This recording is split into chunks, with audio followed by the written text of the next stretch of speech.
What's up, everybody? Welcome back to another Top 5 from Nerd Rage Radio. Like I said, this is just to give you guys an idea of similar or type of vibe discussions that take place on our weekly podcast, Nerd Rage Radio. You can find us along with a few of our friends week by week on all your favorite platforms for a 2 to 3 hour free show for you guys to consume. And of course, this is free to you as well, and the uncut version of this is on Patreon. So with that being said, this is a topic from Joe, so we'll let Joe lead it off. This is Top 5 Monsters. Yeah, it's just movie or TV show monsters, I guess. Things you've seen, not just drawn. The first monster, which is the first Korean movie I watched in America, actually, this was a while ago, is from The Host. It was like way before Korean live action stuff is popular here like it is now. Well, I think it's one of the first wave. It's not like the Akira of Korean movies, but that was the first movie where everyone was talking about it, and it's like a giant fish monster. Nice. But it made sense. Like, this takes place in a river. I don't know if it's a famous big river. It might be. Yeah. I think so. The family dynamics is cool. Not talking about the movie. The monsters itself is cool because like it makes sense to me. It's just like a giant fish with legs kind of thing.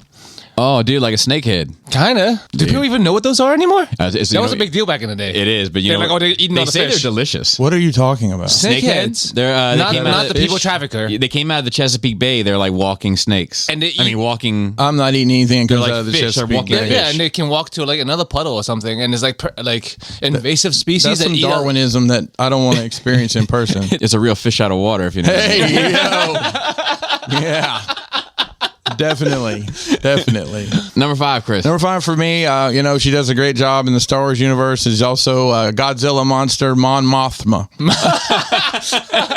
Mothma, I just never really seen the old Godzilla movies, but of all of them, that big giant moth, I always thought it was a cool design because it's ridiculous. Isn't it Godzilla's girlfriend too or something like that? Dude, I don't know. Hot. The funny thing about that is that's the only Godzilla monster that I know by name. Mecha Godzilla. Michelangelo. I know Mecha Godzilla. I know Godzilla and Mecha Godzilla. I know the guy with the 3 heads is a big deal. So that's my favorite one design wise. Was it with the gold dragon with the 3 heads? Yes, but I don't know its name. Mothra is the only one that I know its name. My number 5 choice is the Venus flytrap from Little Shop of Horrors. There's a personality. Okay. I like him. Yeah, he's got personality. I knew you would like him because of personality. And I made my choices based on like what I've been kind of obsessed with at different points in my life and at different levels. So like when I was a kid, I've never seen that movie even to this day. But like I used to always just be kind of like fascinated by this plant that could eat you, and then like to find out that there's like it's based on a somewhat true thing. Sure. And then I'm also playing Mario Brothers at the same age. Yeah, You know what I mean? So it's like so much that tied into it for me. I just thought it was a fascinating like little monster, so to speak. Number 4 for me is there's not much design to it, but it scared the crap out of me as a kid. It's the Blob, the pink even a goo thing that just like melts you and then keeps getting bigger. There was some, I don't know, I haven't watched it in a long time, but I remember there was some like really good special effects where guys were like glued to the wall, like getting melted. There's a lot of those like from that time period, like the Blob, the Thing, Tremors, like all those kind of like monsters that I sort of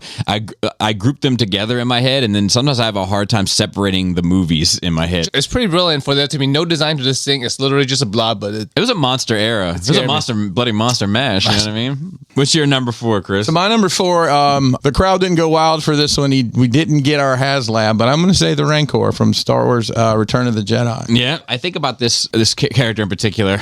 I might think about it here in a few numbers. But it's the idea of like the knight fighting the dragon in a way, isn't it? Like, it's like told to our generation. It's like our generation's knight versus our generation's dragon. The knight goes into the castle. It's like there's a princess captured. Like it's like all kind of really the classic, same, but like medieval almost tropes. But yeah, it's a very cool character, and I like the ape proportions. And it's got a little sad pig handler. Not for nothing, that humanized it, didn't it? Like it's like the fact that somebody loved and cared for this thing. Yeah, and it's not just a monster. Like, obviously, it had some kind of emotion. It's like, oh man, it kind of sucks that it died. It's just a smart thing. Like they dropped that dancer in originally, and like you just hear Punishment. The screams. Yeah.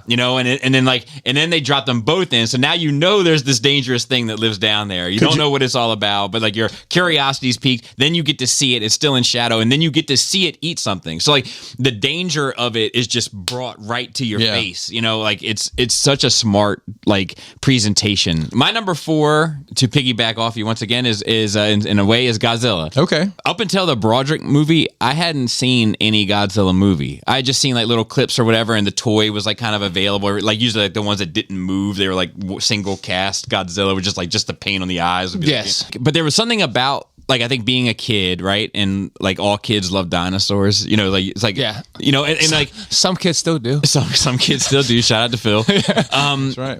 Here's this dinosaur that's also a monster. It's like a dinosaur on steroids, you know, and I Yes. think for a kid's imagination, it was just the perfect blend for me at the time. You would have loved the Rampage movie from The Rock, right? No. And it could breathe fire. Can it? I don't remember that. It just upped the ante of Yeah. what a dinosaur could be. You know? And it was smart in the movie. Was hiding between buildings and stuff.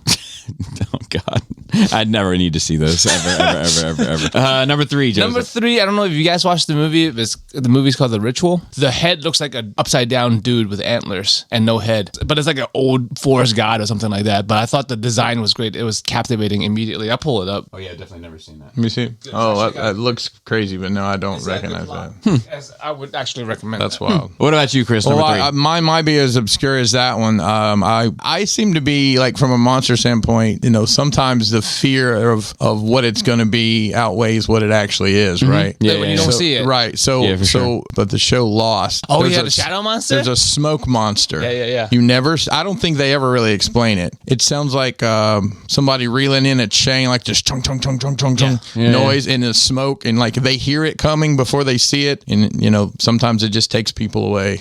I mean, it's even like not for. I mean, even though it's like I don't know if you consider it a monster or not, but like Jaws, you know, like the fact that you heard the music, you saw the fin, you saw the aftermath, but you never really saw the shark really until the end. Yes. You know, but that's like what made it. A lot of those old movies Horrifying. had that, like Yeah. Aliens and stuff. You don't see it. Yeah. You just see glimpses of it. It makes Yeah. it scarier. Yep. My number 3 is the Rancor. So I feel like I hijacked it last time. Is there anything that you want to say about the Rancor? No. I mean, I said my piece, really. I mean, but you brought a good point of like the fact that you saw people falling in this pit and they're screaming, something's happening. Yeah. And then the reveal of this giant monster. Yeah. And then the analogy you made with the knight and the dragon, that was actually really good. And then like, even little things like, you know, when the thing landed on his head and it exhaled and blew the dirt That's- up, like you yeah. couldn't have told me as a kid that wasn't real. Right. You know what I mean? Like, They did a great job with it. There was nothing else. Yeah, there was nothing else better at the time. yeah. I mean, and also like for me, it's like in that world is already full of crazy things. Jabba, Right. and the little monkey guy, wasn't Yeah, it? Salacious Crumb. Salacious Crumb. There's a whole tree of those guys. Yeah, there's already full of crazy things. There's like something even worse down there. Yeah. Number 2 for me is Xenomorph, the aliens. Yeah. It's not like well designed, just sinister looking and just like thought out. There's a whole life cycle to it. It's completely explained. Right. But it's still scary. It's completely I mean, conceived. yeah. Great design. HR guy. From eggs to the phase to the queen. And it all looks like it could be the same species. I feel like sometimes, Yes. like in sci-fi stuff, I'd be like, man, I accept the fact that they're all evolutions of one species, but they don't look like they're part of the same. Like the aliens actually look like they're all part of like the same litter, like the same DNA chain. same you know? litter. Number 2, Christopher. So mine is the Predators, just in general. yeah. That and I remember the first time I saw one without their mask on, it was horrifying to me. Pretty gruesome to look at. You know, you're not going to invite that guy over for Christmas dinner. I don't. one think. ugly. Yeah, he's one ugly. Yeah. And I mean, it's funny because both of those designs, I would say, like arguably the most iconic thing about both is their mouths. Yeah. You know, that and then the mouth out of the mouth, so to speak, which I think as a kid watching The Predator, I think it seemed more of a mechanical thing to me until it took the mask off. because of And then I was like like, oh robot. my God, this is like a living Yeah. like creature thing. Like I never conceptualized it in any other way other than what I was given, you know? It was such a shocking to go from, like you said, this mechanical to this hyper organic thing. It's like, you know, what is this crab fleshy. leg? What is happening?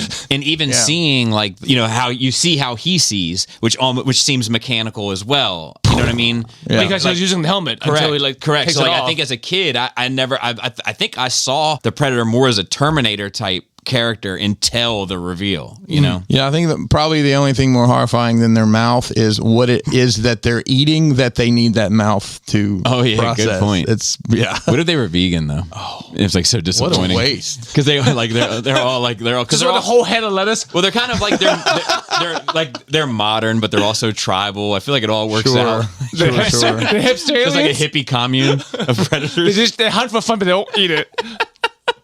My number 2 is not based on a design at all, but it's the Nothing from Neverending Story. And then concert with that, like the messenger for the Nothing, like the wolf. And like, I just thought it was so cool and menacing and scary as a kid, you know, just this storm that came in and just destroyed everything in its path. And then like when you get older and you kind of think to yourself, like, dude, it's like kind of a metaphor for adulthood, isn't it? Like, you know, like, and you had to go to this fairy tale land to beat the Nothing. Yeah. But, you know, in the real world, as you grow up, you lose that childhood imagination and ability to play. And as a result, the nothingness of lack of creativity can take over your brain. It's like, hollow. It's such a smart idea. And like, you know, even though it doesn't talk or anything, like the wolf seems like such the perfect voice box for it, you know? The concept of it. Yeah. Number 1 for me is The Thing. There's actually, you don't know what it actually looks like if it has a form at all. It's scary. It's like imposter can be anything. It's like, it seems really painful, whatever it's doing to you. Like even when it's killing you or it's taking you over, it seems very painful. Just, you can't stop it. You touch it, you're done. And it can be anything. You never see what it's supposed to originally look like if it has a form at all. Yeah. Because it comes down immediately as a wolf, I think. Number 1 for me is a xenomorph from the Alien franchise. It is, it's so well designed. Like, you know, can't. I think like most of us in here, we probably saw James Cameron's Aliens first before we saw the darker, 100%. more serious. I think about them coming in waves. You know, Like that was Oh, horrifying. Yeah, just, you know, coming out and you mother, and you know them just trying to mow them down. It's just like you said, it's such a well thought out, you know, design. They took those Geiger designs and just really, like you said, a life cycle. I thought you nailed the aspect of it there. And Joe, I with think that I description. drew it. There was like whole page of like how it goes in a circle. You know, I love when people take the attention to detail that, because it helps. Even absolutely. if they don't explain it, it somehow makes the design more believable. Yes. You know, because they've thought it out to like work out the biology of this Yes, thing. I Like need that. it's incredible. I mean, I have one piece of art in my house that it incorporates It's an great. alien, I know and exactly it's what it that. is. They terraform their environment by like the goo. They make globs of goo and then they blend right in. Like the first scene when like all hell broke loose, they just came off from the wall. I was like, I didn't even see that. There was an alien in there. yeah. It was so cool. So my number 1 is Medusa. Okay. Medusa, Like- the concept or specifically from a movie? So in general, but I prefer a beautiful Medusa. The facial structure of Medusa like being a beautiful. real hot lady with snake hair. Yes. Like you want to look, but you can't. You know, and it's like, Yeah, if it was really ugly, you wouldn't look at it in the first place. Correct. And that's what I think I find so dangerous about it. And it's like, I'm attracted to dichotomy anyway. Like I'm attracted to extreme juxtaposition. Like, so to have this like beautiful woman and then on top is this head full of snakes, which is like horrifying, right? And then it's this snake body. And then also if you look at her, you turn to stone and all this. And like, you're like, there's just so many pieces there that I just find fascinating. And I think even when I saw Clash of the Titans as a kid, like my dad had it on VHS, and even though that's not an attractive Medusa, the original one, I remember thinking to myself, like, I don't know who she is or what this is, or have any understanding of Greek mythology, but I want to know everything about this monster. Actually, quite a tragic story. Yeah. So do we have any honorable mentions? The Loch Ness Monster. Ooh, That's real though. Tip of the hat to one, it would be the Mothman. But you know, it's also like a legend, and Yeah, they're supposed to be like- Dare Hills. They're like either it's causing bad things to happen, or it's showing up to let you know bad things are about to happen. Correct. Get out. So with that being said, if you like this conversation, want to hear more sort of shenanigans like it, please feel free to check out Nerd Rage Radio every week wherever your favorite podcast can be found. Over 400 episodes now. Over 400 episodes now. And as far as these two gentlemen, Chris, tell them where you can find you. Oh, it's I'll make it easy. I'll just hold my hand out this week, Bob. It's God. Crashbox Customs all across the fruited plain. I mean, you can find me on Instagram, Cyphers54. There you go. Flappy lips. Tasty toenails. Tight trash player.